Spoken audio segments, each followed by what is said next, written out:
le Tapua'iga I via tua tukas. Le tama di aro ma le mango ko io. Amen.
tātou whaitau tusipaia.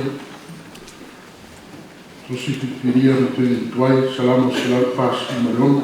Tātou whaitau whewai na whekupumua, ana tamai whekupusifuru. Salama salam fasi marono, whekupumua whanata mai whekupusifuru. Tātou te whaitau whewai gai. Apa mai ia pira ko ia o tātou tua.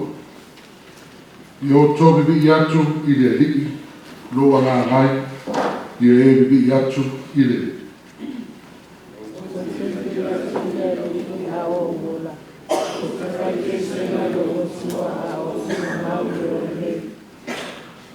Awa to te whātua tua i a liki, o le whānau o tangata, i le o iai se o le tanga.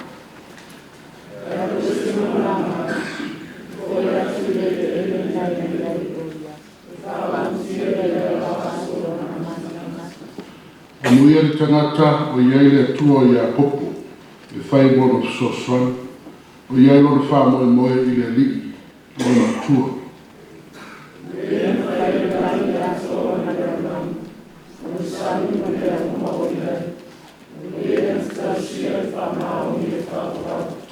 O le na te whaia le wha masinonga mo e o sawaina, na te abatua le mea ai i e o fia ai.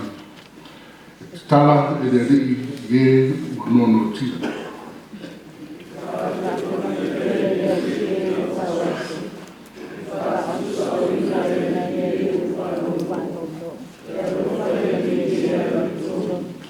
O le rii na te tausia tangata ese.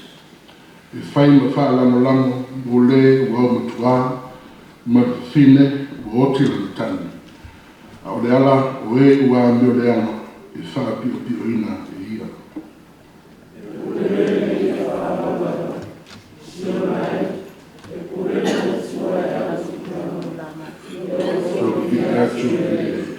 O mami tele mai le tua i tawina ma mapio ia. Su mau pēia te ia runa lava de ina e whakapio.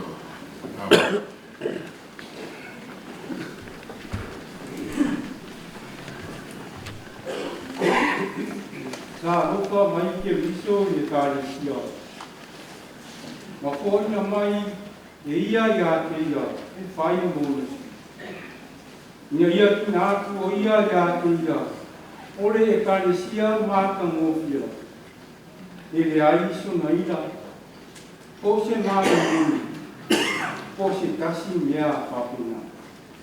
Ma ia pa ia, ma ia le kōna.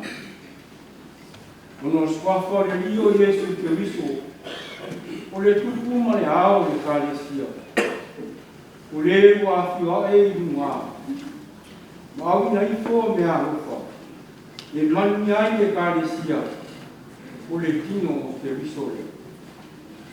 O tātou te koto mai, nona o tō whia e tangata Ekalesia o le nia rofa. I le mātu nei.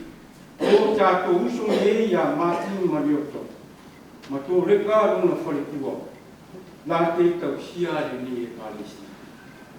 O le mea lea, o te wāra au whara rotu ai, i se sui o le Ekalesia manerisi. Ke se a se whaasoa le ngānta. Wā fuai o tōwhiwhia, o i sui a Martin Mariota, ma Laulaufono, e a vea mā o tō. A mai a. Siu mai vea o whai whiau i a Martin Mariota.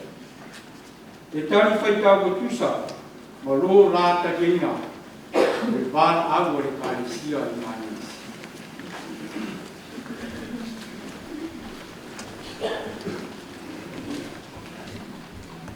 O la tusi, se mea nā māta mo fie na wā. I luna o mauma vai o e la tō te au mai e le tana le nei. Tātou te fia ma ori oria. A wā le whamoe moe o tau no. O le la au leo te soifua. O mono o whātula wate le koi o le Tapua'iga. Su leo sunga te ta. A mai se lo au wā. Whātalo foi io. Lau foi ngāno na toki le tua o lesu mata māhara. O le tātou Ekalesia. Suma tua ina mo lato whalatua. Hese nofo a tofi ma manuel. Lau foi ngāno na tofi whape foi tātou ta mā. Matina pensione sa fi tātou ma walfe au ma ngāno ngāna tua. Whātalo foi malu sa mo poto. Wa mo whai o tātou. Au whaunga poto le nei tai au. Tātou te mori mauina. Leanga le lei o le tua ina o tātou si whai le langi sui fua. O le langi matafi. Le ala le Osiga Feagaiga mo Mātua whananana. Tula iai me le nganga whanalo. Whai sina mori maupopo. Le ala e Mātua whai mawhiriwhiringa. O mafua ai o na Mātua whenua nei tai a fō, tātou si whai. Ma o Mātua whare ngana sunga i whakangaina ia Martini, mai whaletua ia Toreka Mariota. Haole i o sau whamatalanga i tūlanga lea. Mo le nofu Sisifo o le nei tala whaso pito nei Ekalesia. O le lona tolu ai lea o whai whi au tala o le whawaina le Ekalesia le nei Māngele Sisifo. Whai whi au mo mua sunga ia manase man whaitua ia Teutupe. Whai whi au nā le whaatau e whanua ma le man Tapua'iga nei.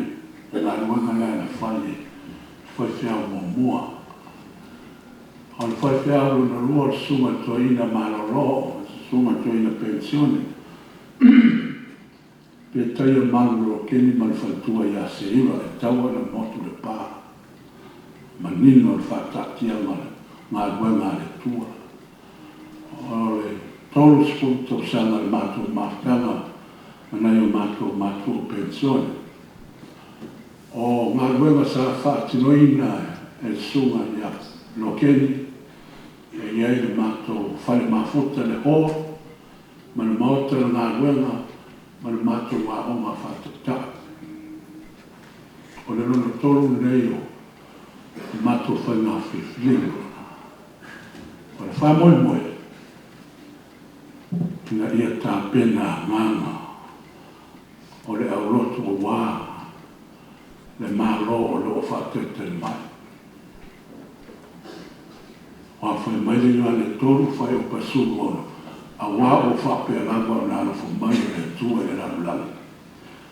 Wa ia au na mai e o nālo pele tuaklasi. Na ia le whana se tase whatuatua ia te. Maua ia le ora e wha. Wa ole manu lau tiri nā lo fita tuma. E ala le au au na ma. Tātou me tino te au manu ngāno. A wā o tā pena e tua le mālo o le lan. Mo o e māu tangata whatuatua. O na o mai leo sau whamatalanga e manu Mātua whai mawhiriwhiringa. O le mea moni lava o le tala. E leo se tala tau ne hai. E le taimi i lei lava sese o Mātua o Sisifo ina le whaiwhiau nea. Ai ele por kalame le whaka amiro tani no ako. O nāna wala au mai ai le sunga le whawhenanga ia tiata Iosefa. Ona nai tō te Sisifo le whatulanga ina o whane au mai. E fua tua tele. O lea no wala au mai ai pe le mafuanga tsu mai ai le Mātua wharangan e whaidoma. Pe Mātua te mana o mia le porkalame lea ia o se a le manao. O me le atina e ai i Ekalesia. Sumai sunga ia Mariota mo whaikua.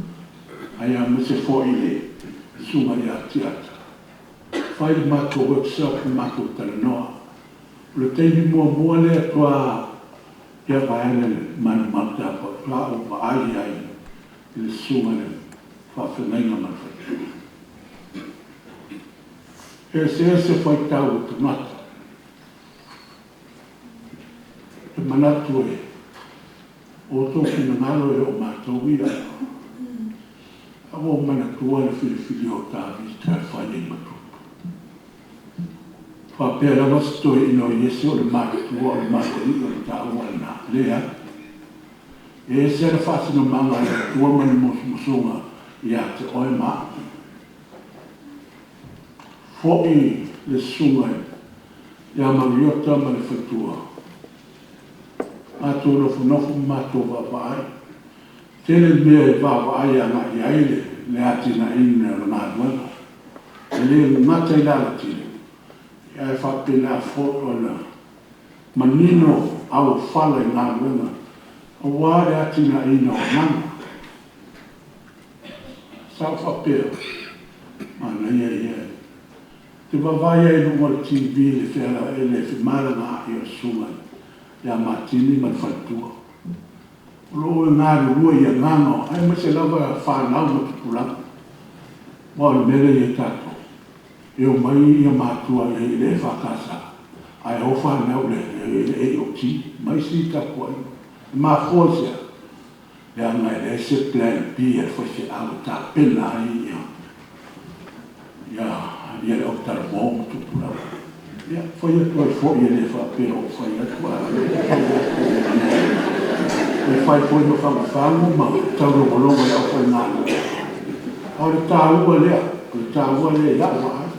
E le whai ia i le whai ngā whiwhiringa le tua, a le Ekalesia. Sa tu watu le tua le anō pongi mai talo. Ia e lo whawhatinga mai so mātou. So mātou kinta tak. O le whainga o le mātou paroka. Ia e whātou teia lawa e. E lo mātou ta māo pulenga mai sunga e whonga o le mātou pulenga. O manao manga le Sisifo o tau na mai whaiwhia. O lena sunga ia e sunga ia Israel. Ia ane se fōi sunga ia palala e whaile mātou whainga paroka. Na o mai la noa sa sa noa sa tau le me foi le o mai lo CV o mai lo wa ba o mai le ta mai na te no Fuimaono ia o na va tu lo ta sa na le Ekalesia ma na ia pe a tu mai pe la no na la sa wa mata fa na fai fea a ta to volo ina io la le fa le na la va le tino. Ia ona e toa se folu tasi whai whea au na alu le ramu mo mua. Ma ea, to toi mai e whai whea au toa lua. O le sunga ia Martini Mariota, ma le pule lua o Mātua. Toi alu loa le ramu mo lua. Ia manino loa le whina ngalo le Ekalesia. Wa bea ma maule le mani malo le whai ngā paro. Mātua wharenga. E le whai e lunga wharetino. E tofu ale Ekalesia pe o mā moeta mata o ai le whetauia la tu me whai. Ai whawhitai le tua. Wa awha tasi whina ngalo mai whātua whāra inga le Ekalesia. Wa lato whā tuatuaina, wa awe aina lato whā mua e ara le whainga paro. Nai mātua wharenga. Me lea lau sunga tuaina, o sina tala pupo na. Ia, lau sunga whawhenenga, Martin e le tue walau o ia mati, la walau o ia mana ngā whāwara. Ia Martin, mai whaitua ia Toreka Mariota. Ia sanga ia le aiotai. Aua te pole. O le manao lava o le profeta Isaia ia Elia whaango mai no nana. Nea nai manao. A le talo ai manua mangeresi. Ia whātumu la ngōtu. Le tō whāpaia. Le tō whāwhātamāne e whāfoe ai. Aua te pole. O la le tua ia kopo mātou te iato i aso, mātou te whauwhautua. le no le to atau am tamata lo sa wala na lo whaanga. Moni lava sa e iai nisi o tofina. Leo le awena mai whawhawhai me le nā lo whawhena. Wafo i le whakarisi sila le au whanalo na maani o kia kono. Ia ai, o te reo whai atu e whapelpele. Awa te nau i lelele. Ai whai unia sa. Wa le lele ana e awa te ofane tono. Ai whai le sa a sila fia o le musumusunga le tua o le net na le lele na. Ai o te whalongo le musumusa ki a kono ma le musumusa. Ai o whai lalo. O wai tōki e ngā wala mai sinanga le sifo se on, mai a ngā whāra. Nerea, mangia o roa, mātua whanamana. Sa mātua mua maupo pue mai a ngā whāra, manu te reina ni a whakai.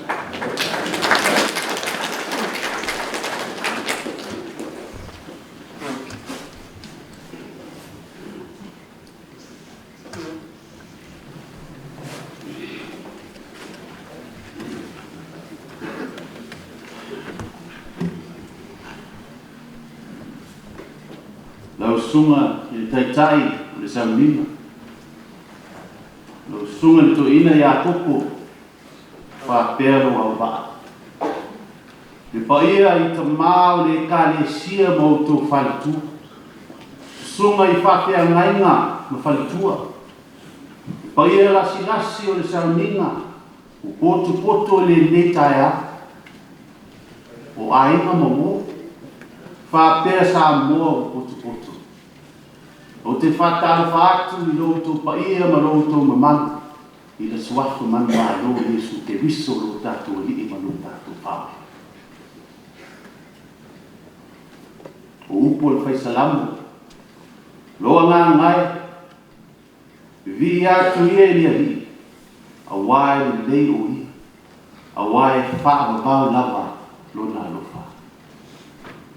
O te tari tonu. O le lei ma le alofa leo le atua.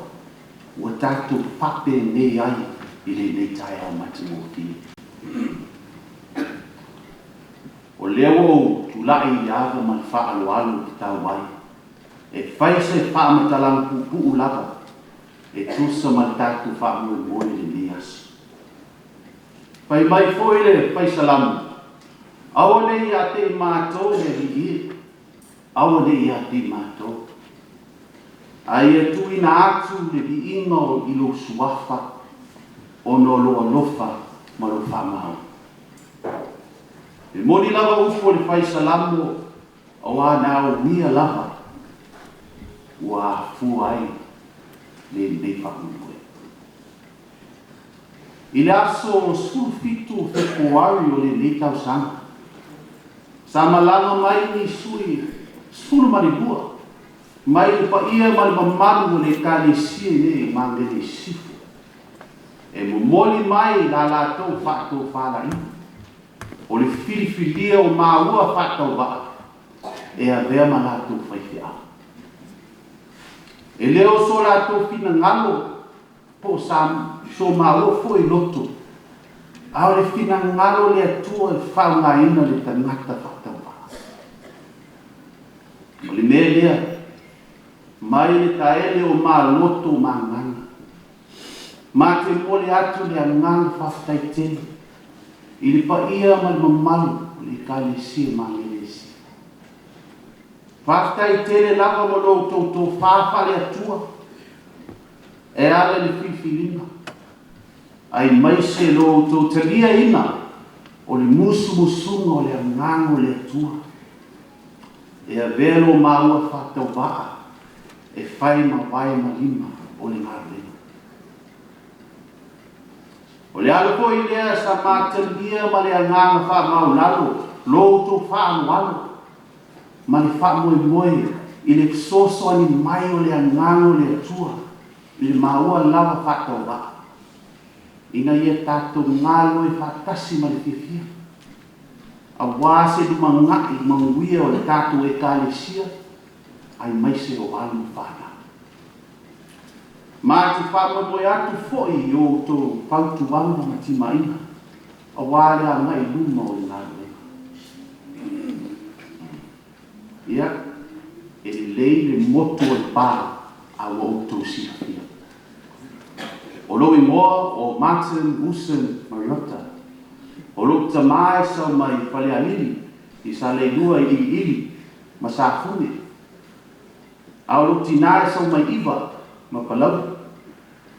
E tō tasi ma atali e o se kamo o Josiah. E tō tasi foi so ko lua. E o Toreka Mariota. O lona tamai sa mai awala ma sa sini. Au luna tina e sau mai a oku ma tāwai sa kumi. Au le mai alo whamatalanga. O te fia whai se tala puu lava. E mo mole atu foi le angang whaktai. I e sa tāpe na inga maa ua whakau waa. Mole ngā moina. Awa e moni lava upu. E le ngalo a whika I siona wahau. O te mole atu le angang whaktai tele lava.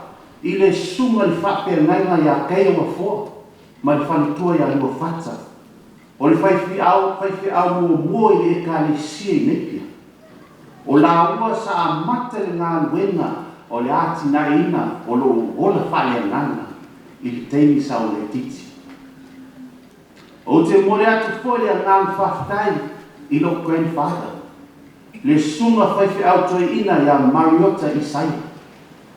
O ia sa whao Sofia au e a vea ma whaifi au I le umanga. Ina ua a toa lo wanu tau sanga. Sa whaia lau tau tonga I lo grandfather whaktea. Papa, I promise I will be a whaifi au just like you when I grow up. O le tusi le lei, o le di elo suafa. O le tusi sa whao ngā ina e lo grandfather I lana ngā luenga I whausanga. Tolo su whātau sanga. Sa au tau sia I le tusi. Se o o le aso o te whātau nuuina lau tau tonga. Pia le atua mo le nei aso a wale o whātau nuu. O te mole atu le angang whaftai I le sunga le whawhia ngainga ia saniwa ngā shu ma le whalitua ia wita. Mo lo la o soswa ni tere ia te au I tau sanga e fia. Ai mai se la ua te tau mo Tapua'iga. O la ua sa tāpe na ina au mo le suenga whale I Mātua. O la ua ko I sa soswa ni tere I lau tau mo whainga I lau mua. I le tau sanga lua fe mare lima. Na awe awe sani vai Wellingtoni mo lo suenga whale I Mātua. Ia ngā wao ngā sue I le tau sanga nā mai mātou mtanga luenga. Au le sunga to ina malolo manu malo ia li sati ete. O ia le sa supervise o suenga. Ia molo tu silafia. O le suenga o whale Mātua. E almost 2% o visi. E tali I le ngana whaperetania. Au le wha 10% o visi. E tali I le ngana Samoa. Ia o le wha fitau te le nā mua. O wā sa le le o wha Samoa. Ia kwa o struggle I le suenga o le whenenga fo. O na ofisi atu le to ina ia li sati whapea. Excuse me, sir. Can you just tell me what is the Samoan word for miracle? Ia ai le amo mai sto ina no ofisi. Pasi mai le sti lima minuti ko si aku. Sir, please, I really need your help. I need to pass this. Can you just tell me what is the Samoan word for miracle? Ia ole mea kasi e amo mai sto ina no ofisi. To e lima minuti to ilu suena. Ko so talo sanga atu to ina whapea. Please, sir, look, it's just me in here. No. Can you please tell me what is the Samoan word for miracle? I tell mai to ina whapea. Se o wahenga. Ia le mea nao te mole atu le ngāng whakai tene lava. Ia sunga to ina maroloia ni sasi o lona furusuani tene no tueno whali mahua. Au le I whale tu tonu Mātua. Ia, ngā whai mua la o tau tinonga I luma le au tuina. Ia, e o fo I laso le tau tinonga. E le ai se suinga le tūlanga o le Pasamua, o le mea ai tasi. Ai o te mole atu le angang whaftai le sunga whaipe au tuina ia hini Stanley, ma le whalitua ia alofisa. Mo la ua so swani I lau tamu whainga I Mātua. Ai mai se mo le tau tinonga. Awa la kamu le tuina o hini. E tusi lano ni tali e mawhaiona o whaunga. E tali atu nei visiri mai le au tuina. Ia ngā visiri mai lisi tuina ia te au whapea I lau tau tinonga. Lau sunga maki. E se hao le whaisoa wa. Kano lo siakilo pasipepa ngā te maa. O fia o loko o vai ele upu speli o whapea o le avi a. Whapea o te uma o le kari o visiri. Au tu lai loa. Ia. Lo sunga tai fono malu le au toina. O te re inu ava talo o no.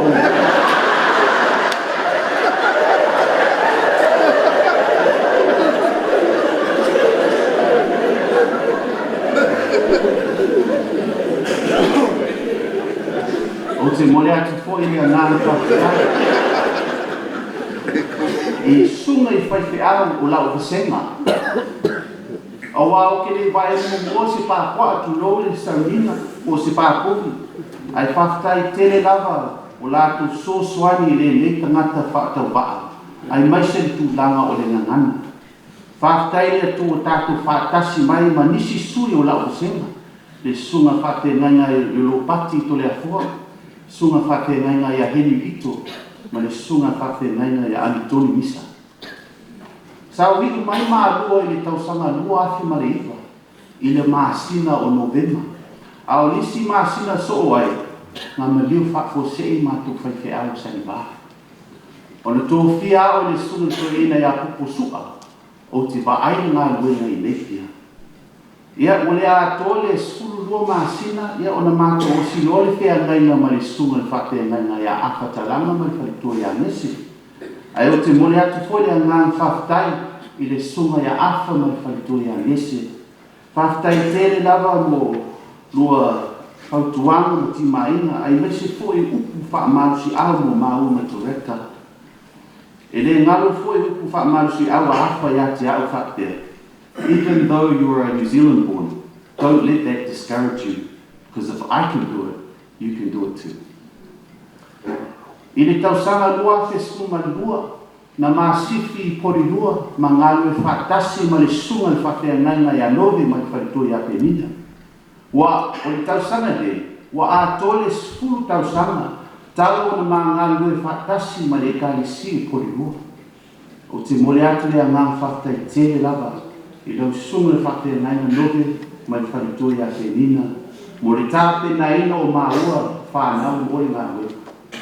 O matua te le lava le te māwaina o māwaina ono lo la ua silfia ma le ate mai sa kaso mai. I le tausanga foi lua fesu malua sa whamanatuina le lima su tausanga o le lotu e whakasa I Musina. O ina foi sa hae le tō whawha le atua a ta mau le Ekalesia I Musina. E whaise whalap toma. Ina ia mwhai na ngalu whaatasi le e whakasai ni Musina ma le mālo. I le tausanga lua fesu ma le wha. Sa whatuina le whaalaptonga o le e whakasai NZ Trust. Ma mata le whainga paanga ma le ofiso o au. Sa tō whia au e le autoi ina o te ngāle dua I te tōne le komiti e tau o le Negotiating Committee. Whaatasi ma le sunga le CEO ia Noe Baila au. Whape foi sunga I whape ngainga ia Josefa Tiata, ma Fiatunai I wa ana. Ia whape foi le sunga ia Melepeai I ma, sunga awao ia fui ngā su. Whape foi le sunga ia Apimai. O te mole atu le ngā whaftai tele lava I te mau tātou Ekalesia sunga I toina. Mo le neito fina. Ai mai se foi le awa noa na tu ina mai. I le neita ngata whakatau waa. O mawhai o na o nofo I te tono lātou whunutanga, ma whaalongo nongo I lātou tōwha. I tausanga lua fesu maraiwa, sa tōwhia ma auma Toreka e a verma o fisa am kiusiano, mo le mātou matanga luenga o le lau mua o Aotearoa. O te mole atu foi le angang whaktai i sunga i toina ia au whanga whakafia. Whape foi i sunga i toina ia whakuturi setu ma tuma mawi. Mo lo lātou soswani tele ia ma o Toreka. Ai maise lātou whautuanga i ti mai. Whaktai tele il mātou matanga luenga ma hulenga sa mātou ngā lue ai. Whaktai mo tō tāu ma Tapua'iga. Ele mawhai ona ngalo tātou mawhtanga mātou whana. Whaktai ngai o maaina.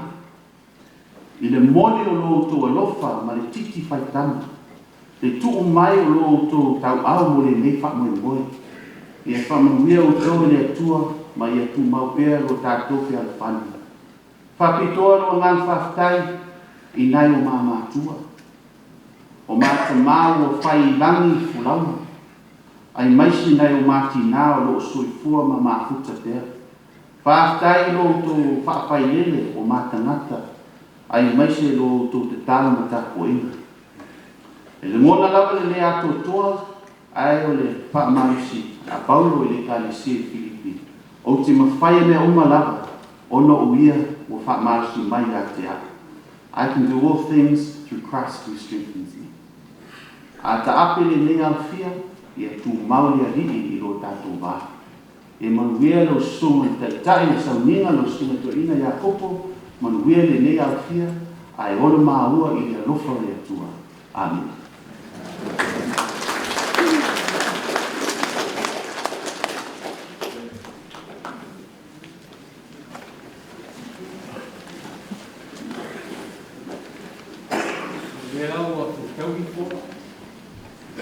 Mo feta ya i ko ni ko mafa ko le ma.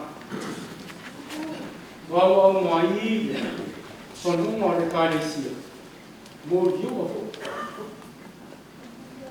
E fina malo fai. Mai mai o Yesu. Sore. Suma. De ferma. Ya osi.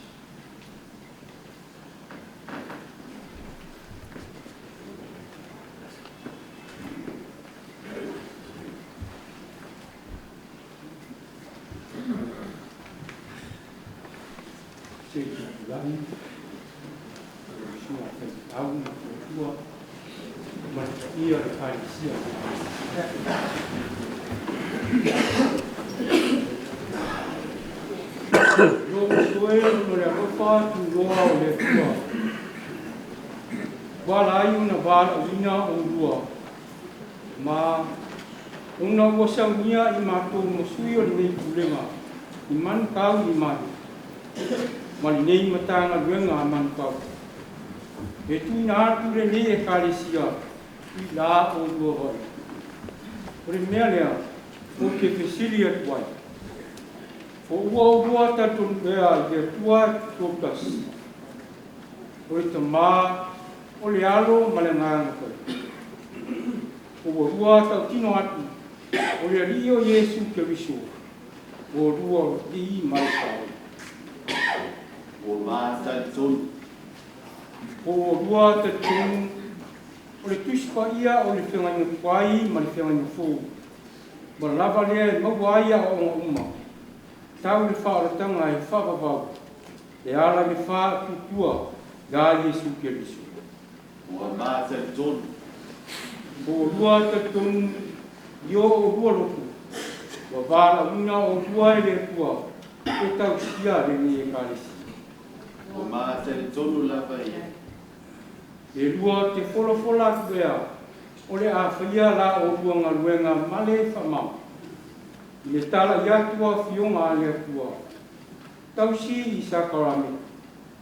Whai ma leo leo le lafu mahoe. Ola i lo langa whale tua. Masanga fa matang o fiina o nga le tua i mea umana. I e sōswani mai o le atua o le lava. O le atua lo tātu i te maa whanau. O le o whaina atu i a te ua. E loto e whaiai i amia. I a lingi whoro na lofa atu noa lunga i a te ua. Ina ia ma whaiai, una whātau muina lo o ua wha menu. o usoe Ekalesia Magele. O Tapua'iga Martin Mariota Toreka. Ia vea mo fai awa le ni. O Fofoga ia ila ua. O le a o soani ia ila ua. A o whaia ila ua. Nei ngā wenga wha o pauna le.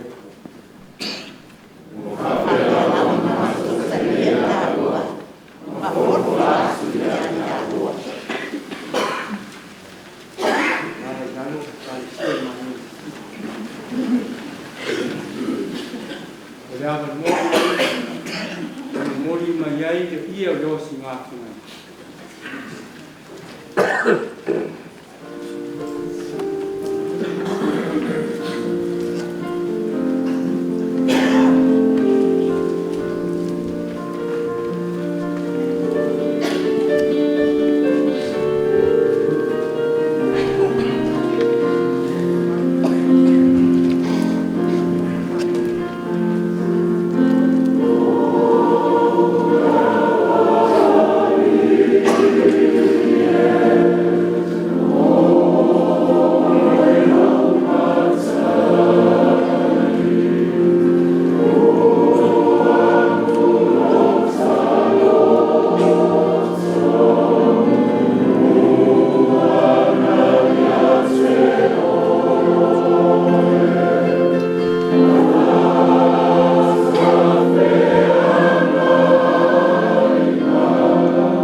Feagaiga, Martin, Toreka, Tuiloma, Laulaufono,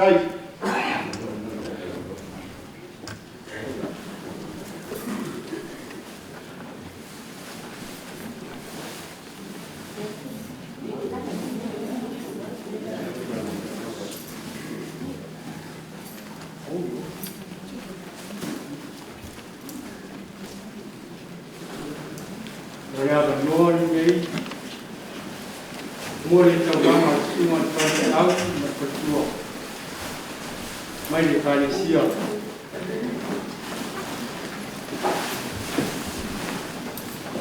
Ele Tuiloma Mātua. Já teve trabalho.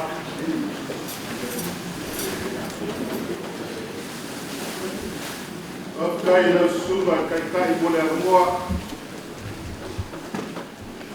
Ele ai se koi vai moa. Bo se kia foi koi so langa. Wa lele wa lo mo kai sua o fo kule kai o kumua. Ai ku au mo fu mbalu le kai o Tuiātaga.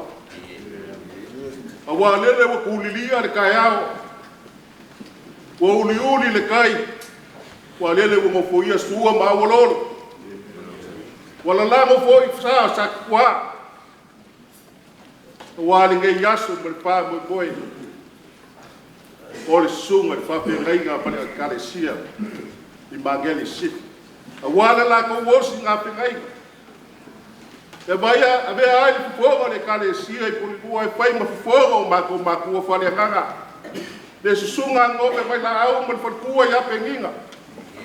E le mo pai o ma ko fa ko e vanga ma ko mafka. O le ala le o ma ko sulsu mai, ma ko sol i pulipai. Ile ala mai o ma ko fale nganga ni yaso. O fa pele so ma ko mangaka. Kulo ga yer pa iyo na kala nga ko le au finga lu kofi le tua.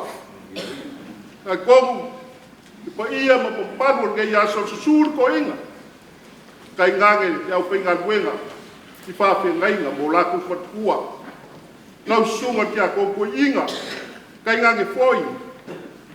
Mabalu ya wa o mo ko fatkua. Susu ai mai kai mari kia koko mo ko fatkua kai ngange pa ima ulungo le Ekalesia. I Magele Sisifo kapa au maiga. Kai ngange le lo le Ekalesia ke yasu. Au ya yaso par fa boi. Ile kau fua le pua kai aga goa.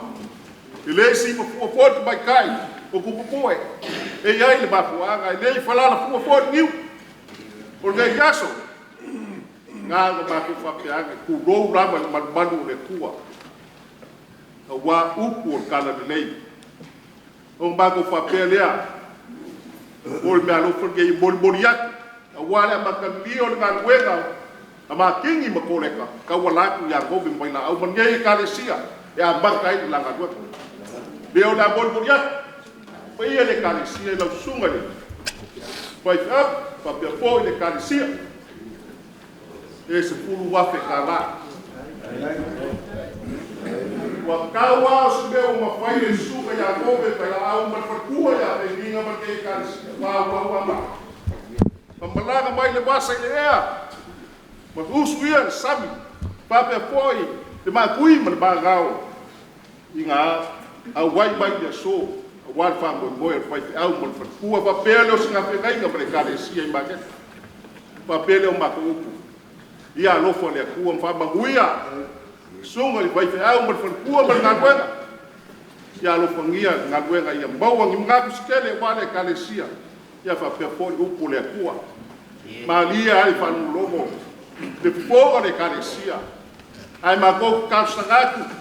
Le amo makingi ma o leka sta fo mai fo e sunga ngove ma fakua margai Ekalesia e wa ko sila yai o ma boy le au le rei ma ka mo fie ai o bele o ma ka fo yai Ekalesia awala wuri ai ga wa ya o beanga ba ai ai ba kai pepe fa au ya mai se foi de princess le go fo ma fa au yo fa pele ya Ekalesia I Magele ya vai fazer uma coisa vai au ngau mai o le Feagaiga le kama ma le kenge o le kai mea ke fasia ai o le foi le ko saua ko ba ya ai ma lo fa kai lo sunga le nge yaso ya lo fangia le ku le aso koe fuanga ya le ngalo le ku fa ko nguinga ma manguia kele ngakala ko ia le foi Gāluega. Ia fa pe foi maku fa le ngana skai foi mlana kilo ya pui ala le awia fa pe foi maku Ekalesia fa kai mai ia fa muia le ku nge yas so e fu mai wea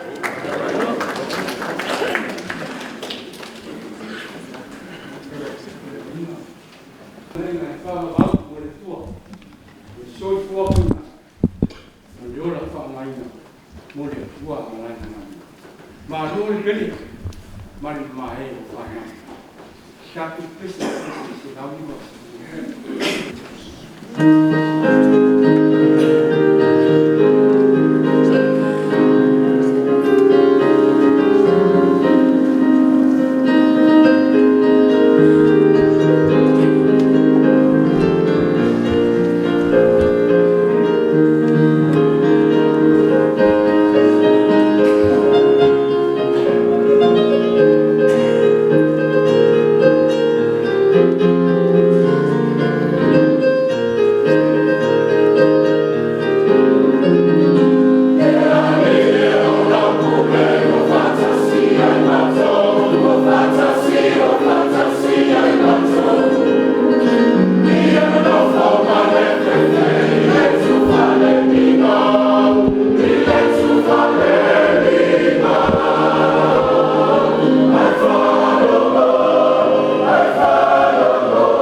tāle te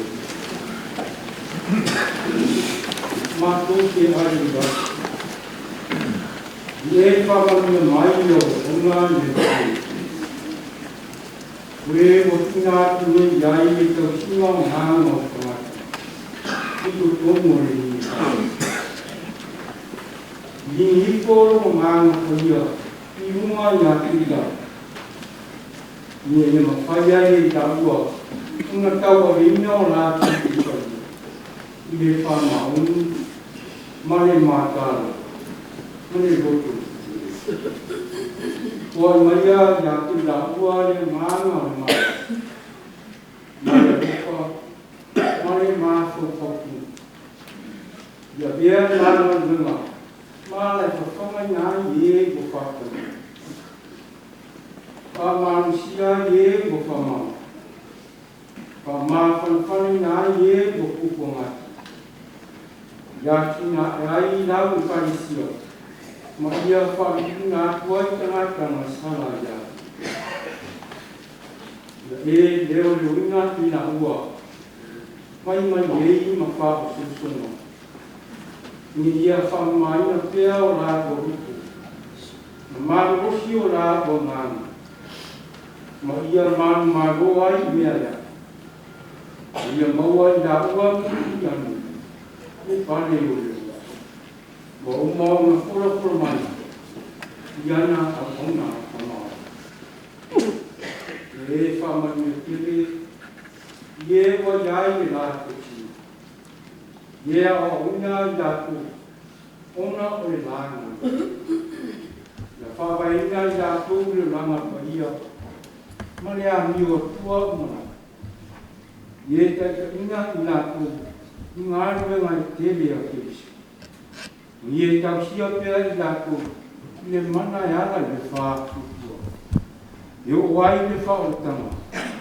E ala ia Yesu ke viso o tātua. Lo mātu ka mai. E a tausia.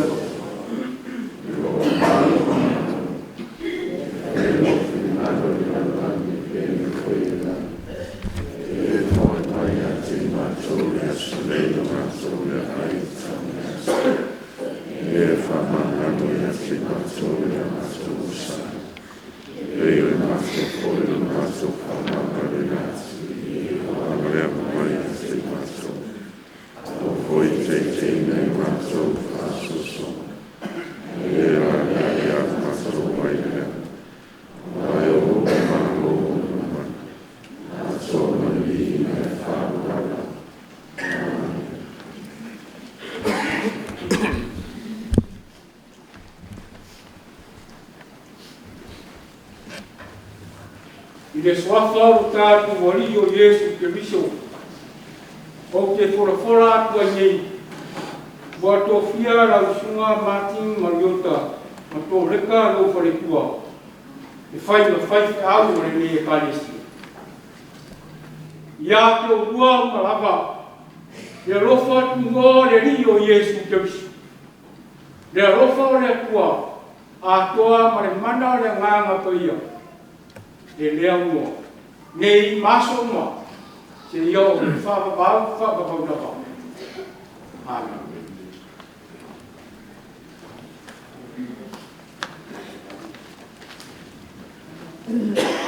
O le au whakalofa. O le tātu mawhitanga. E te iaro iai. E sunga le whaitau maruna whaitua. Wā āmataria. Le hanga lea. Ma awa kuai lau sunga, to ina tātini marisatua. Pai masui o le Ekalesia o ao e whakasa.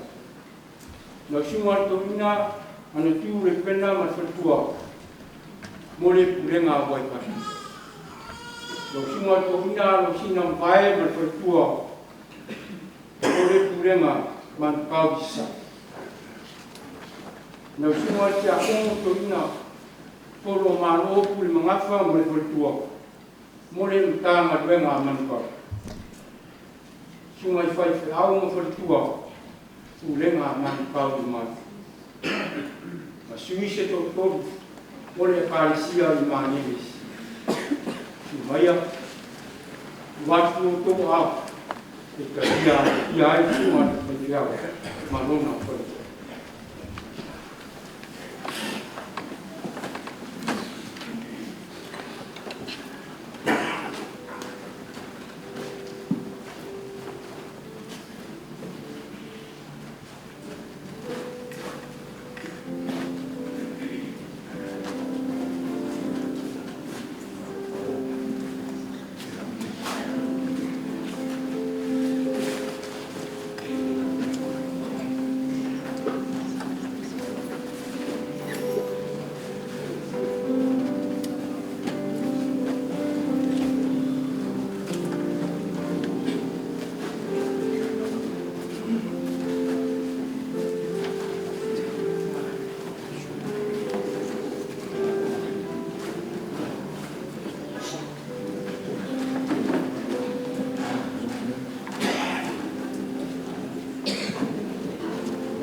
Ua matia le te sāua mau foi le nganu fule whā.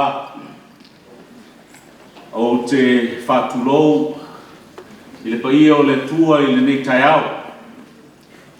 E mua i ono whāwhitai i le tua o leo o tongi pātau le ave mo tau lau o le whamoe le so o ula. O leo o whakapoto, te mao le Ekalesia, o tu whaletua sunga i to ina, so i le whatolu. Ia te nane foi fionga te akontoina sunga I whawhengainga mo tau whaletua. Ia mese foi le foi mo mau mai o sa o pa ia o ainga mnarua. Whapea foi sunga I whawhengainga nove ma le whaletua ia penina ma le Ekalesia polurua. Pea foi mtanga luenga I Wellington I Mātua. Ia te nane foi le laumua o Aotearoa. I le ngata foi lea o le whatalofa I le paia o le Ekalesia lausunga I le whawhengainga tau le lana. Lausunga Mariota ma le whaletua ia mese foi paia o le Ekalesia Magele Sisifo. O le o tasi I luma o le tua le nei aso le tātou whawhitai. Ua ula le so ia ave le whawhitai ma le inga I le tua. Whawhitai lausunga le toina, lausunga I tamao le tātou pulenga, lausunga I akoko Israelu. Israelu e tusa ma le avanoa tu ina mai. Whaero ni whatau waa. Ia tāpena I fo e se whiau whalenganga mo I tātou. Whatau whatoi lausunga pe teia lo keri. Ma le whaletua e seina. O lorua sao tāua e le whaio na ngalo. Tono le tātou pulenga. Lausunga toina malolo. Whamalo le whaiwhaiwa. Whamalo I lo tiutu whai. Ia leo so whau ni whau peo ni upu le tunu. Le nei aso ula. Ia ono lurua ngā wenga. Whamalo whawhitai. O le launga le sofa mamaru le tuata maa le alu ma le ngā sa. Amen. O le manatu au tu o le so, ia o tau sui le titi lava. Ia o tau vivi atu I le li, a wā ua whaalia lo nā nganga le whaelonga tangata, mo le tangata ese. Praise the Lord for revealing His non-racial care for the stranger. Salamo e salau Fuimaono whamafaina le whai upu mua ma le whai upuiva. I o tō vivi atu I le li, loa ngā ngai, I e vivi atu I le li. O le li na te tausi tangata ese, e whai malangolango o lea matua ma le whawhine uoti lana tāna. I le salamo le nei se lau Fuimaono. E a mata ma whaaiu I upu nei. Ia o tō vivi atu I le li. E whapena foi le salamo le so tua I salamo se lau fasu fitu, ma salamo se lau fasu valu, ma salamo se lau fasu mariva, ma le salamo muli se lau lima se fulu, e tu tusa uma le au vivi na manuina ai e le fai salamo, ma lona atamai tusa solo. Ma ia whapea ai e tatau na amata, ma whaaiu I le upulama le tasi. Ia o tō vivi atu I le li. Hallelujah. The meaning of the word hallelujah. The highest praise that we can ever give to God. Hallelujah. Come together. Hallelujah to our Heavenly Father, to the Lord. Hallelujah. O le vala au lia le fai salamo mo tātou le nei asu. Wa tātou o mai fatas. Tātou te ia fatas. I nei o tātou whape atu I le atua. Ia o tō vivi I atu I le ali. So ai loa ma le fai upu le wha meta vita loa ngā ngai. Ia e vivi atu I le ali. Loa ngā ngai numero tas. Ia o tō vivi atu le tua numero 10. E tāua le vivi fatas, congregational praise. It is so important to come together and praise God as a church, as a family of God. But then, e lea ve sea ai foi le tāua, o le vivia le tangata lava ia, ma lo whapea atu I le tua, ia vi ia le tua, ma o whapea ifo no roto, lo wanga ngai, ia whamanu atu I le ri, a tu I whea le ne yaso ule le rofo le tua. A wao le ua a tua pu whangota. O le Tapua'iga ma le pulenga. Manukau I Mātua. Wa le mana talia le sumai o le sunga le Feagaiga. A mese ai o le whaatalitali ma le whaitutalo Magele Sisifo. Wa te tau mono mea. Nau tātou whapea ane I le tua. Pa ia ina na lua. Mesa Sisifo mai tātou ma wata tau mono mea na tātou whapea. Ia o tātou vivi atu I le tua. Hallelujah. Praise the Lord. Lau sunga le Feagaiga ati ma le whaletua. O le amatanga o le lua Gāluega I Sisifo o ka se aule. Awa wa amata I whaisalama. Ma le upo tāvita. Mariota, Toreka, I o lua vivi I le atua. Ma whawhetai I le atua. Ina ua fili mai I le atua o rua. E whai ma Mātua whale nganga Magele Sisifo. Wa ono mea foi la. Ono lua vivi I le atua. A tatu tala noa I le amatanga ma le whai uma. Ono whatawaina leo le. Taimi. When we talk about the beginning and the end, and we talk about time, the essence of time, the significance of time, the importance of time, it is the most important commodity that once you use your time, it will never come back to you. It's irreversible. Nele tau ele tei. Hiwa nei tau se fule ma tau vali nei u. Ia ma tau e anuari tei. Yeah, if you foi tau sui foi lea e anuari tei. Yeah. You can never stop time. E ai tangata tono o rotu e. Pe sala to ta leni. Tau mo time keepers. Yeah, e mo fo I no Mātua o rotu mo mai o rotu fa fere. Ela fo foi me fefia. Wa fefia nga fo ni fefia. Foi anga fu ni farpua. Time keepers. Ta ua i o taini. E te tūma. E o fo i le taini whaatino i naira nunga ngaro. E te vai Tuiloma Mariota ku whaasanga no fuala no malu fafu. Ia, ku whaasanga i o whamalama. Nei loro le o umi lau.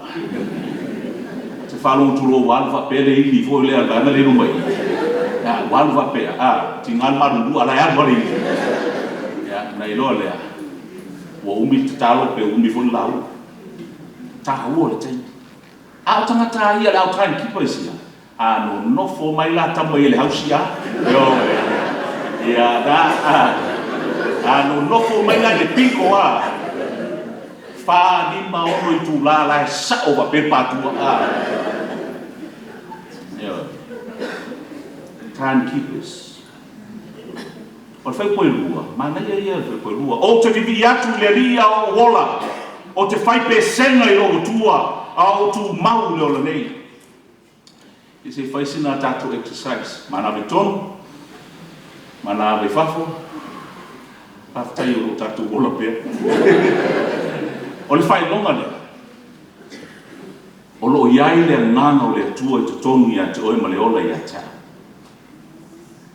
So according to the psalmist, as long as you can breathe in and breathe out, you have the opportunity to praise God. It is such a golden opportunity for you that you should never waste. You should praise God, breathing in and breathing out. It's evidence that you have the essence of God in you, the Spirit of God in you, the life and the opportunity for you to praise God. Whamai e lua se fulu afe ma nawa tangata i le aso o susu e ngai e whafoma e lua se fulu afe o ma nawa i le aso a whaila tato te muli whasinonga a ta vita ma whai salamo e wha lua se fulu afe foi o na e vivi le atua ina wa e mawhai nei ma nawa a wai le mawhai o na vivi se isi le tu mamau.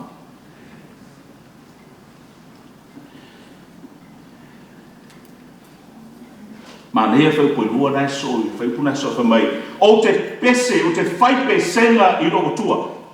Ta vita o le tangata fatu pese i longa. O lana taki tara lea na ami ai, e fa fifi le mu ai, le ngase malo al, ngase fitao sauro.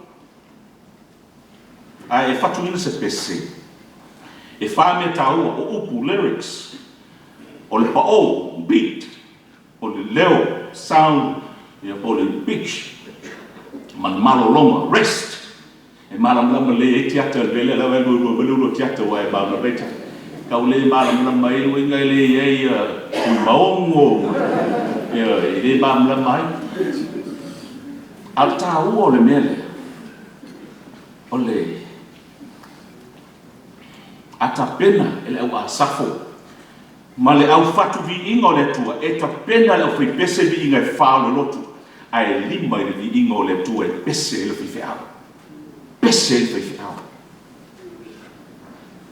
E fe sota e le fi au le launga le fi au ma tape nanga le fi pese. Ina ia langi fe tali ai fa tuga mata ngo fie ma longo le lei fa fonganga le tua fa pena ma tanata. O le mele, o le fautua e ta tawana i ai fi au ia ma pese umala. Tawana. No option. Pesi la fia le fai fiaumono na fai le tua musika pelea. That's not even the point. O le fautuanga e whaalongo le au fai pese. I upo le fai fiau. Ina ia la langa whaatasi sota inga o le Gāluega ma le fai pese. Ma le pese le fai fiau gasa.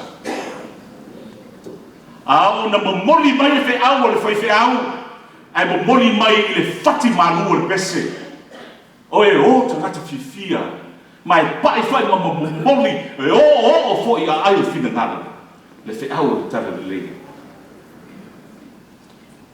na usunga Mariota mana fale tua o lau Gāluega le foi pese o Gāluega foi le le tolvo Gāluega le tolvo Gāluega foi le atina enga le au ngasa ai mese o fa nau matutulanga o mangele i Sisifo e tua lava mele tasi o lea ia faivi inga o le tua e fatua ile pese ma siva fa le nganga ma pe pese ai lato e pe ona siva tabita i lungo le tua ilana pese a mese foi o lana sa ai lungo le tua foi ko tonu ma fa na fe mai mane foi nei puna ina au ato te fatu tua ili po fa na o tangata ile o yai se o le tanga e anu ese luna nganga e fo yatu ele o ia ile mea na sawai e lole le tabita lole le tabita le se senga o le tangata fatu o tua i tangata malona fatu o tua ile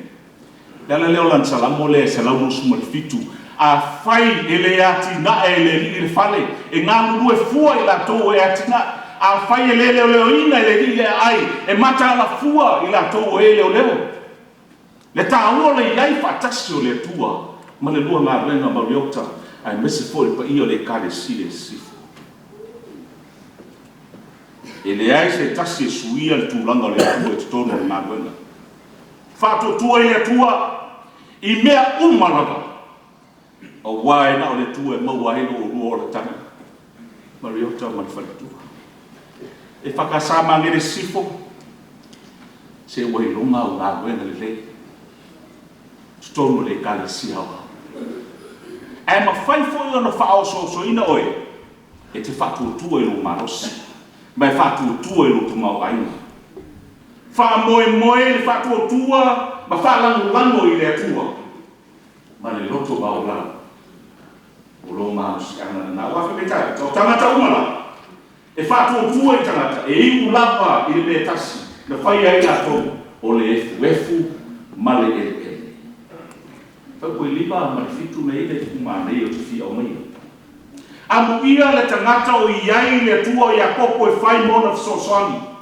o iai no na fa mo le ri lo na tua o putau ale ia amu ia ma le iai amu ia o Rev.Martin na Osiga Martin ma Toreka pe a fai o iai le tua ia kopo e fai mo Fealofani amu ia Magele Sisifo pe a fai o iai le tua ia kopo e taula iai lo tau wha moe pe o nā mataina i upo tabite e salamo mumua amu ia le tangata i le samari i whiriwhiringa e a mio leanga upu amu ia ta tala ai le salamo tabite whale tua Toreka Mariota lausunga le whale tua le Fealofani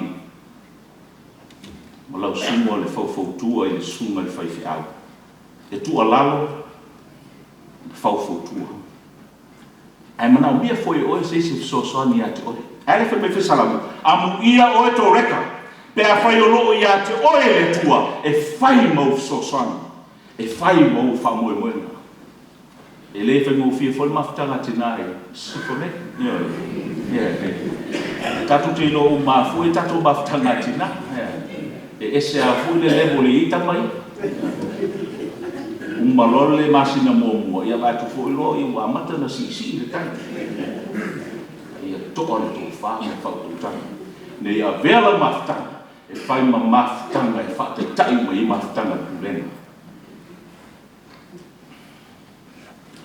e va no mulina e vai ko fitu na te fia mai ie na te watu me ie e ie o fia ai na te atua mea e ai ie o fia ai o lo ta ona ie o fia ai e lo tamaro le pano te fatu ai e manino le leita vita i le taua o le fanga ino le lafu mamo e lan salamo lusu maltobu na te lalo mai mea o le ai maau i luma o e ita mai ata lo sua le Fealofani Mariota ma lo fale tua e le mawhai o nāro ta mala le whakasama ngere Sisifo le tausia o rua maloduaro i le itu le tausinga le tino e le o ia te o rua le mele o fia me mo tino ana a o le upu lea o le fia ai e mana o mia le iai tutonu i le itu whalenanga e te tauno o mai tangata e lo lotu le asusa ma le fia ai a fia ma ia le atua e mele e tauna tani tu ia ta pe nanga le fai i le fia ai o te ngata ia fio pa ia le tua ala i lana lau. Mange le sifo o le tasi leo au lotu o matua, lona soifua whale nganga, malana mtau sisili. A me se foi o le sunga le toina sa te ua veina mai le Gāluega. Ia e tōtō a ano la latu tō whāwha le tua. A me se foi la leo a iai nei le tātou Mātua Bible School. Wa matonata mamai o tātou tangata. E whamasino ina la unga whaiwhiau le telo teni. E moni mele, wa matonata mamai. Lau sunga Mariota o le lui lea mo tātou umana whingaruan whaiwhiau. Sunga i toi ina, sunga i ao of Sosoni. E loa le lei lava i leo tātou tangata rorotu le mea ai whawhanga. Ma le mea ai felesi lona mata mo fie. Anu na vai aso tapena, na tapena ina le nganga o le tua. E loa le lei. Mala malama i eo tātou tangata. Me lea fia ai. Lau rotu. O oe o lo iai. Le mea ai whawhanga ina. Te mantua le tala siota mai, sile oka. Na sile oka i le noa lamu atu i Mātua. E sa e leo wa venu lo pensione na e no te malolos. E tali to ina. Ia. Ai fiulo e la watu mea ai lafu mamoe ai le ai. Ia, ona e anu leo e sau se isi leo mamoe le leisa na puka. E le leila puka. Silia. A wā a le leila puka. E le ngata na maa ona Sisifo. E maa ona toi fui masasai. E maa ona tuai usulo leola. Maa ona tuai matai o afua. E maa ona ai mamata Gāluega. Ma le Ekalesia o au. Ma le lalo langi atoa. E ma fai i le launga e tasi. Ona ma o ono mai le whanau le tua. Pe ale leo ta pena ina ma le nganga le tua.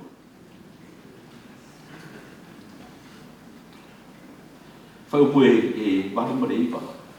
E taktala e le ri. I e no tia. E whawhepu lafi e le ri i e o tawaso. O le vaenga leo salamu e whatusaina e whai salamu i le Mesia waru ia. Pe ona whaatinoina e ala i Gāluega whaamalolo i e suwhengi fau. O le tala le lei na te whaasao loto ina i tātou mai leia te apolo. Whaupo iwa, o le lii na te tausia le tangata ese. E whai malango o lea o matua ma le whawhine woti lana tani.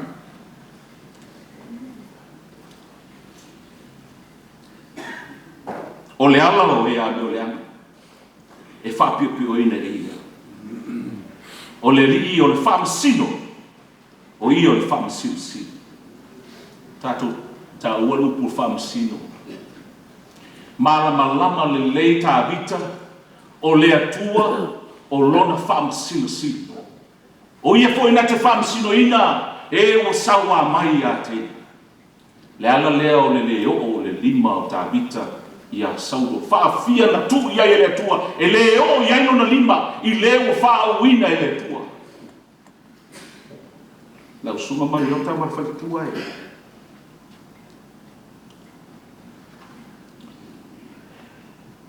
E taimi e ti ngāringa runga. E taimi o le a o lo whitangisi e na o rua. A lau tatanga. Au ala. Ne o lo whetu le rua o roto. O rua na a mi o rua le tua lo teo mai wha manu ia ki rua. Pa ia le Ekalesia Magele Sisifo. A oto te whamsino o whiwhea. Malona wha le tua. O le mea na le tua. Le tua na wala au iai o le tua fo ina te whamsino. Pa ia o le Ekalesia mai tātou umalawa. O mo whai o ma tātou poto i le ni asu. O le tangata ese ua mauma oi. E lote whea ngai pēr e ala e sota ina ma le tua. E le whai ona whamei te alofa i le tua i te leo aetu. Ai te le alofa i le tangata ese o rogu mākuta i so. You can never sincerely say that you love God, that you cannot see, And yet you cannot love your neighbor. That you cannot love the stranger. E te ye a te mei tātou komo nei tātou tātou ye mai roto mai nei kata smart. Ia, whakatai ai lātou o atu e apa mai ma so sanifune e lātou e whakau. A nei kutara, se pere whiwhia tā weta tes. Ia reo a reo mai tua e matu. Ia lau sa no fo no te e lolo no fo ai no. Entra te whapena ai katoa. Uma le lei lotu le aisu ku le lei api. E o matasi me la unga le whaifi au malana amio whapena foi le avionga i whai atangata lotu. Ina ua toto ano le whi au le tala le lei. Ma ona ai le Ekalesia. Leo ku muli lea e whapuma ia. Purposeful. E pule le ali e whapavau lava. Si o nae pule lo tua e au tupu ngā. Pule au le tua lea sa whaari. Toi tū maru Yesu ke miso nai tu mamau. Whetalai toi Yesu ilo na uso. Ua tu ina mai a te au le pule o malava i le langi ma le lalulangi. I o tō atu whai mu malamu uso. Patu tu so atu ia i la tōru swako te ma le alo ma le ngana pa ia. Ma le iok tamu le whalitua o le tele i o pule i tonu au utu. O le pule alea, o le fasi pule alea, o le fia pule alea. Tasi ale pule na leo no tō mafuta mo osi ki tauranga le so. O le pule mai le tua, o tu watu i te o rua. E lo te la ei ai, ma soala o pule ai. E leo se pule e saua ai. A le pule e soa, ma fa soa. Ma le anga fantasi le tala lei. Manuia o rua malolo tulai mai. Ono Yesu. Amen.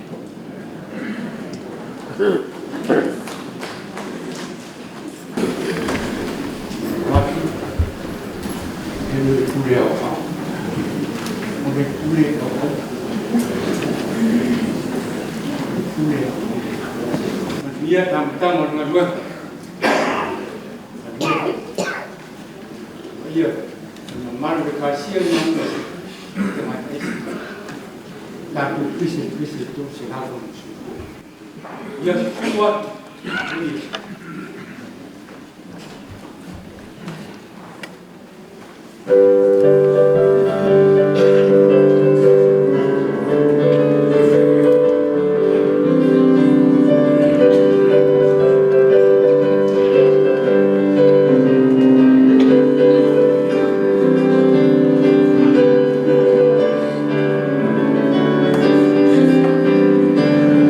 Solo,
Se tātou te tala. O mātou vi atu I Laulaufono, o no loa lofa tu noa sa whaalia, e ale lo alupele o Yesu Keriso. O le na whatuina le sauninga e whamanatu ai lona maliu tāhua. Na ia whatonu mai fui lana tala le nei, ia mātou tausi pe iai. Se I o I lona toi a fio mai. O le mea lea o mātou o le atu I Laulaufono le tamā, ma le loto maulano. Ia ia wina I fufo I loa ngāngpa ia I lunga ia I mātou, ma lunga o au lava mea lofa o le areto ma le waima. Ina ia velo mātou a ai, ma feinu, ma awa noa lo mātou a wai whātasi I le tino ma le toto o lo mātou o li o Yesu Keriso. O lea ua vea ma o te tau na vi ia whātasi ma Laulaufono le tamā, ma le angang pa ia, nei se I o le whaabau. Whaabau. Amen. O lea lava pōna whaalata I na ai lea li o Yesu. Na ia tangu ai I la reto, o ia whaftai, e pe o na tātou whaftai atu nei. O na tofi ai lea, ma whai atu. I nā tangu ia, I nā ai, o rau tino le nei o tofi, ma sui o tō. I o tō whaia le nei mea, ma whamanatunga ia te au.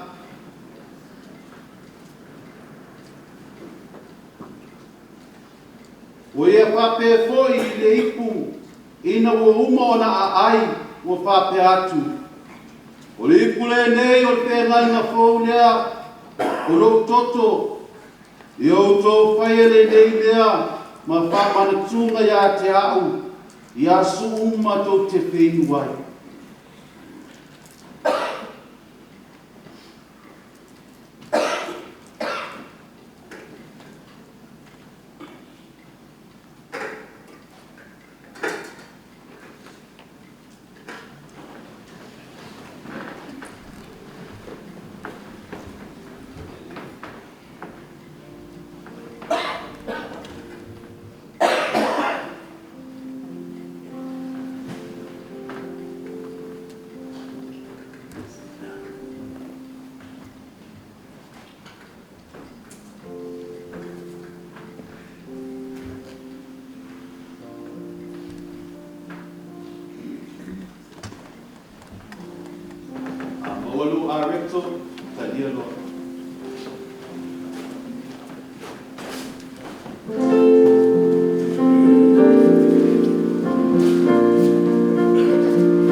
i patasi.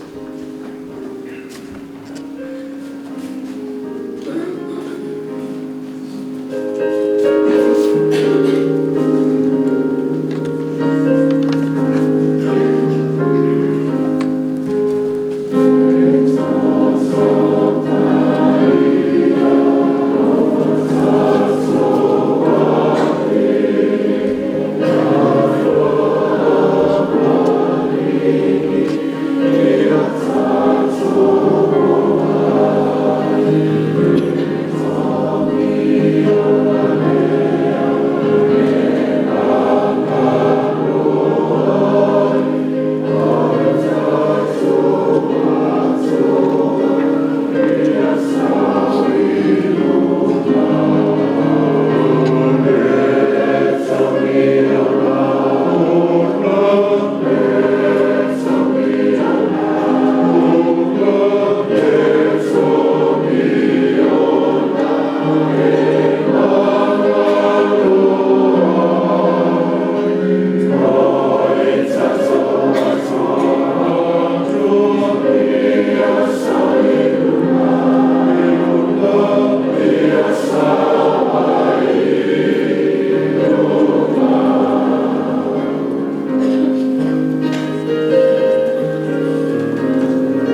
pule leo te renga fōlea i le toto Iesu.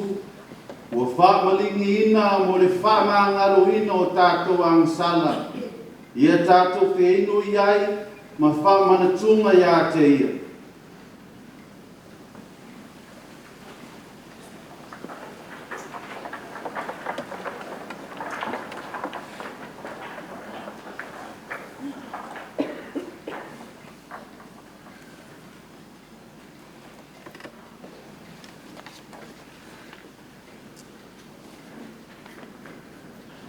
Se tātou te tau. O lo lava lofa tu noa, o e whae le tōngi ola mo mātou o tangata angasala. O mātou te talo, ia whakouina se lotu mau i te tono ia te i mātou. Ina ia pa ia o mātou ola au auna. E tau wawe lau tala le le, ma whae aero ngā nuena. Ono Iesu. Amen. Tātou toi pese atu le toi le pese luas Fuimaono.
o le tatalo whamanuia tātou ifu ma tatalo i le atua. O le while mufo i mai le atua, o loo siri lava i mea uma e manatu iai. Leo ina ai o to loto a toa ma o to mawhawhau. I le poto ma le alofa o le atua, ma lona alo Iesu ke miso o lo tātou ni. I le manuia o le atua le tamā, ma le alo ma le angangwa ia. Ia te o tō pēr, ia so uma e le aunua. Amen.